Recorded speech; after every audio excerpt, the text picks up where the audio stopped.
அனைவருக்கும் வணக்கம். சில பேருக்கு தெய்வத்தை எப்படி வணங்குவது என்றே தெரியவில்லை. நிறைய பேரை பார்க்கின்றேன், இப்படி செய்து விட்டு செல்கிறார்கள். இப்படி இறைவனை வணங்கக்கூடாது. நெஞ்சில் வைத்து நெஞ்சார்ந்த வணங்க வேண்டும். அடுத்ததாக இப்படி வணங்க வேண்டும்.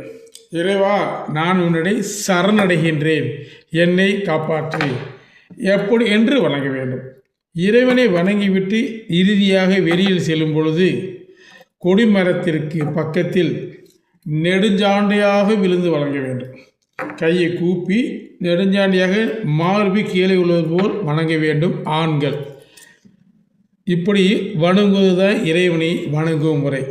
போகும்பொழுது இச்சு கொடுக்கிறது, போகும்பொழுது காசை தூக்கி விட்டு செல்வது, இதையெல்லாம் நம் இறைவனை நாம் அவமானப்படுத்துவதற்கு சமம் இல்லையா? இறைவனை வணங்குபவர்கள் நன்றாக வணங்குங்கள், இறைவன் உங்களை கவனிப்பான் இல்லையா? நன்றி, வணக்கம்.